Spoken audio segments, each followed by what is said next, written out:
This conference will now be recorded. This conference will now be recorded.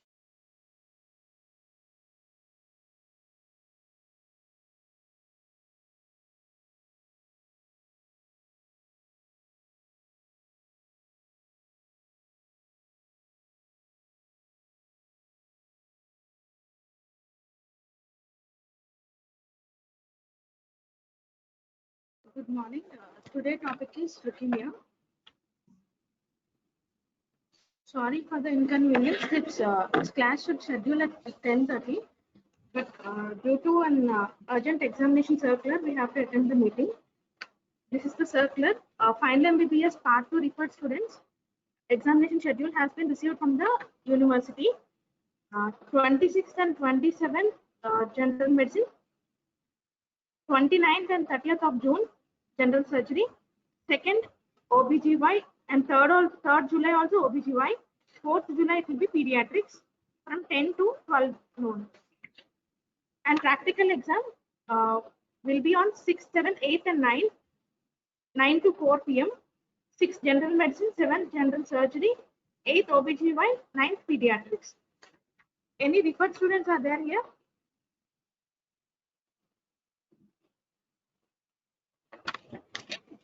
Any referred student? Priyanka, am I audible?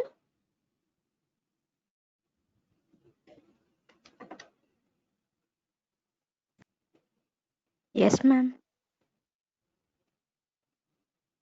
Okay, any referred students are there or no? Anyone can reply?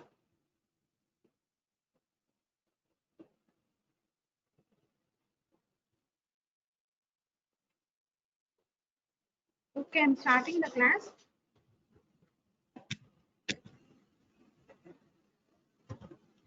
So these are the most common cancers affecting the children.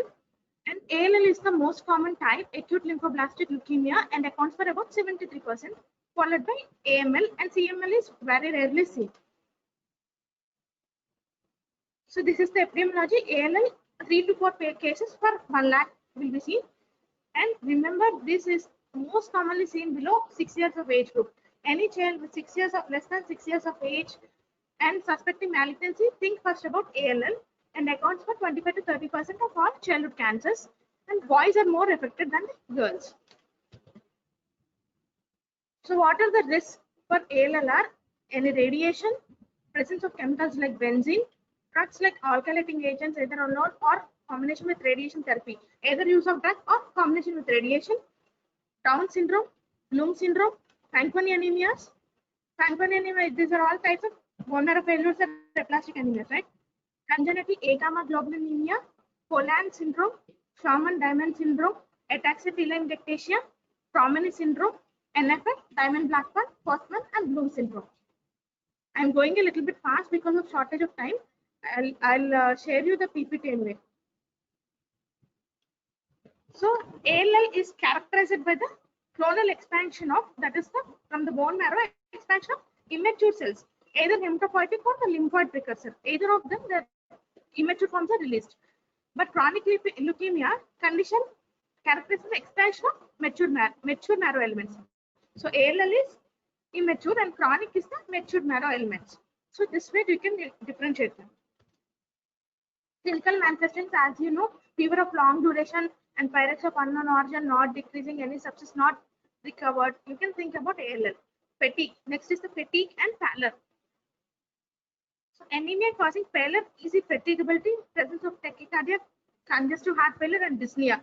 Anything you can suspect this malignancy. And neutropenia. Simple neutropenia causing fever, because if neutropenia is there, the body immune mechanism is lost. So there is no fighting mechanism, causing fever, ulceration of the mucosas, and even infection. Thrombocytopenia causing petechiae purpura, bruise, bleeding from the mucous membranes, and sometimes internal bleeding, even intracranial hemorrhages. Clinical manifestations from lymphoid system infiltration and lymphadenopathy. Generalized lymphadenopathy with hepatosplenomegaly, organomegaly with lymphadenopathy. So remember the clinical features: fever of unknown origins or fever not decreasing, easy fatigability, anemia, neutropenia seen, and thrombocytopenia seen. So the cell lineages are involved, organomegaly with lymphadenopathy. These are the clinical features. So extramedullary invasion, most common is the CNS. Like if CNS is involved, the most common is raised acidity and seizures will occur. Genitourinary, testicular swelling in boys, bone pains, general bone pains, easy bleeds, and GIT bleeds. So classification, you can classify on the light microscope, cytochemistry, immunophenotypic, and cytogenetics. Light microscopy, L1, L2, L3, staining by the MPO and estrus strain. CD numbering, by CD numbering, you can immune phenotype. Cytogenetics is the chromosome or gene rearrangement. So this is a L1, L2, L3. Cell size in L1 is small size and predominate. L2 large size, heterogeneous in size. L3 large and heterogeneous. Nuclear chromatin is homogeneous in L1. L2 variable heterogeneous. L3 finely stippled and homogeneous. Nuclear shape, it is regular and slightly clefting or indentation is seen. In L2 irregular, very irregular clefting and indentation is most common. And L3 large oval size or round size. Nucleoli not visible at all or small and inconspicuous in L1. L2 more present or often large, prominent and more vesicular, one or more vesicular in L3. Amount of cytoplasm is very scanty in L1, variable or often moderately abundant in L2 and moderately abundant in L3. Basophilia is slight, moderate or rarely intense in L1, variable deep in some and very deep in L3. Cytoplasmic vacuolation, variable and often prominent. So FAB is the French American British types of ALL. L1 morphology with uniform size of blast, L2 ALL with more blast cell variation, L3 blast with more clumped nuclear chromatin, nuclear basophilic cytoplasm and vacuoles. Cytochemistry, you know MPO testing and estrus, that is myeloperoxidase and estrus can be positive and in AML. Generally, when morphologic classification is difficult, you can go with the histochemical tests. Immunophenotype, these are the markers. Usually pan beta cell marker is CD19 as well as CD10. Similarly, T cells are arrested in various stages of pre-T cell development. Cells are positive for CD2, CD5 and CD7. This is not much important. All you think you have to remember is the age group less than 6 years, boys more common, clinical features and extramedullary invasion and L1, L2, L3 stages. Cytogenetics also not needed for you much. So how do you investigate? You want to send a protein blood count. Marked anemia might be seen. Hemoglobin, moderate to marked reduction. White blood cell automatically low, normal or increased. Thrombocytopenia, as I have discussed above, the three cell lines are decreased. And blood smear, you can see blasts. Immature blasts are present on a blood smear.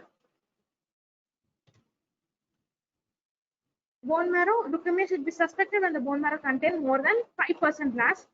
The hallmark of diagnosis is blast cell or relatively undifferentiated cell with diffuse distributed nuclear chromatin, one or more nuclei than basophilic cytoplasm.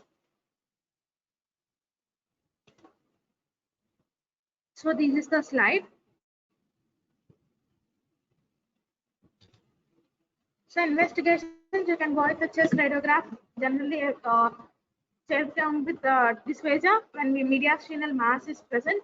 Blood chemistry, you will send the routine electrolytes, blood urea, uric acid levels, LFTs to rule out any bleeding disorders and immunoglobulin levels to see immune deficiency, primary immune deficiency disorders. CSF is extramedullary spread is there. You can send a CSF chemistry and cells. CSF fluid findings for the diagnosis of CNS leukemia are required more than 5 WBC per mm3. So CNS involvement can be classified as 1, 2, 3. 1 we call when 5 WBCs per mm3 plot, no blast cells on centrifuge slide. 2, 5 WBC per mm3 blasts on centrifuge slides. 3, 5 WBC with blasts on centrifuge slide. Investigations, coagulation profile, you send decreased coagulation factor may frequently occur with AML in seen in hyperfibrinogenemia, factor 5, 9 and 10 deficiencies. So treatment you have to do in 3 phases: induction, consolidation or continuation phase. Protocol will be depends on the institution, like modified BFM and COG protocol, Child Oncological Guidelines. So induction phase, you have to start with the steroid, prednisolone 60 mg per meter square per day, injection vincristine 1.5 mg per meter square per day, injection daunorubicin 30 mg per meter square, L-asparagine 10,000 unit per meter square, methotrexate intrathecal. So intensified phase of the CNS prophylaxis, you have to go on with the injection cyclophosphamide 1 gram per meter square, injection cytarabine 75 mg per meter square per day, 6 mg mercaptopurine 60 mg per meter square per day, intrathecal administration of methotrexate and canine irradiation. Maintenance dose, you have to go with the injection vincristine 1.5 mg per meter square once in a month, trap prednisolone 60 mg per meter square for 1 week, tab mercaptopurine 50 mg per meter square per oral daily, tab methotrexate 20 mg per meter square per oral weekly. The optimal duration of the therapy remains unknown, but usually investigators continue to treat the patient for 2 to 3 years based on the results of the older studies. Supportive care, we have to go 10 mg per kg per day allopurinol in divided doses before the commencement of the anti-leukemic drugs. And when the blast count is more than 50,000 per mm cube or large masses, allopurinol is obligatory. Together, we have to give fluid intake of 2 to 3 liter per meter square per day. Supportive therapy, we can use packed red cells with severe anemia. With high-grade fever, possible septicemia or night neutropenia is there, you can start an antibiotic therapy neutropenia regimen, and you can take blood cultures and stress radiograph and have to investigate. Platelet transfusion should be administered to patients with overbleeding when the platelet count is below 10,000. Remission, you have to see the minimal residual disease and its implication in the management of leukemia. MRE detection are now used as a prognostic marker after induction. Patient with 0.01% leukemic cells after the induction of the induction have a worse prognosis and they require more intensive therapy. So how do you do the risk stratification?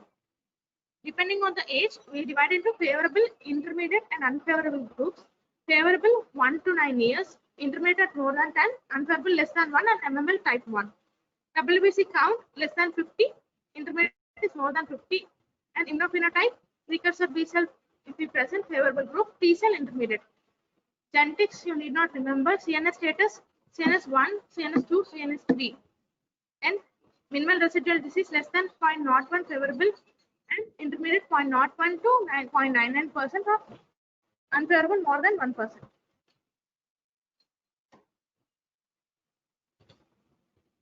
Differentials, ITP is the most common seen with petechiae perfida. ITP in patients have isolated thrombocytopenia. That's why how you can differentiate with no lymph node enlargement usually or splenomegaly usually it will not be present. Aplastic anemia, pancytopenia will be there, but no organ involvement will be there, not organ enlargement. Diarrhea, you can see the bone pains, but other things might be normal. Infectious mononucleases with infection with Epstein-Barr virus and other viral infections were confused with peripheral leukemic blast because they're larger than normal lymphocytes. Metastatic solid tumors, even you can confuse them with malignant involvement of the liver, lymph node, and lymphadenopathy, bone or bone marrow involvement leading to bone pains. But the marrow involvement will be extensive. So bone marrow relapse in children with ALL can occur despite current intensive frontline treatments. 20% may experience bone marrow relapse. It may be an isolated even in the bone marrow or may be combined with relapse in other sites. There might be isolated extramedullary relapses. Isolated extramedullary relapses either occurring in CNS or testis and even bone marrow. Such relapses may not be actually be isolated. So ALL is the most common form. So I have discussed in detail, and AML and JML. Just I'm going to brief it. So AML, the most risk factors are ionizing radiation, alkylating agents, organic solvents, and PNH. Down syndrome, same. All the syndromes are even risk with AML. So definition is the classification of AML defines that 20% blasts are required for the diagnosis of AML. This is the classification 0, 1, 2, 3, 4, 5, 6, 7. 0 is acute myeloblastic leukemia without differentiation. M1 is acute myeloblastic leukemia without maturation. M2 is AML with maturation. M3 acute promyeloblastic leukemia. M4 acute myelomonocytic leukemia. M5 is acute monocytic leukemia. M6 erythroleukemia. M7 is acute megakaryocytic leukemia. Clinical features are same: anemia, thrombocytopenia, and leukopenia is most commonly seen. Subcutaneous nodules or blueberry muffins, especially seen in infants. Infiltration of the gingiva, especially seen in M4 and M5 types. Signs and laboratory findings of this DIC, especially indicative of promyelocytic type of leukemias. Discrete masses are seen known as chloromas or granulocytic sarcomas, typically with N to M2 subcategory of AML. With 821 translocation is usually seen. So FAB is the French American British classification. So these are the pictures showing AML without maturation. First is the minimally differentiated form. Second is without maturation. And third one, C, is the with maturation. These are positive for the myeloperoxidase. So diagnosis, aspiration, and biopsy of the bone marrow is the hallmark and reveals the feature of hypercellular marrow consisting of monotonous pattern of cells with features that permit the subclassification.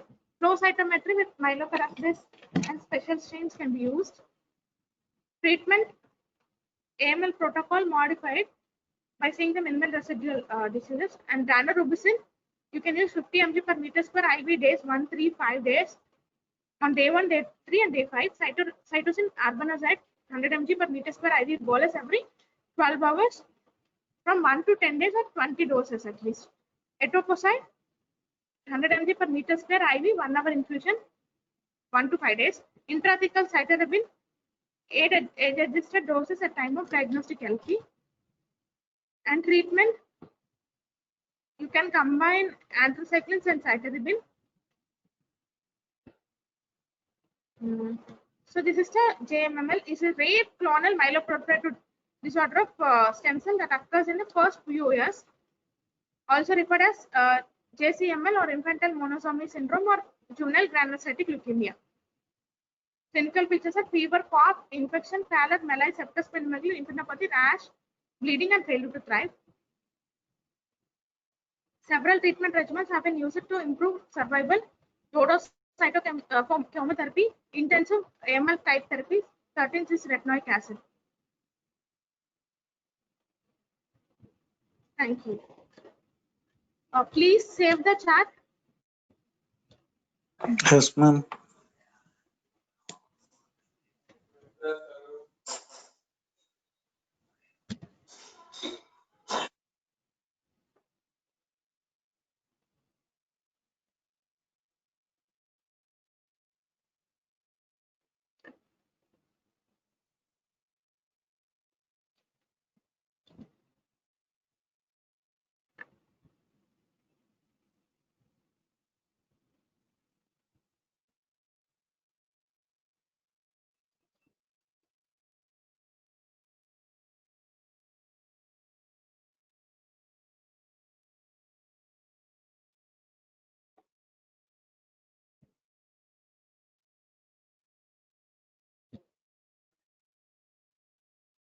Start to save this as automatically.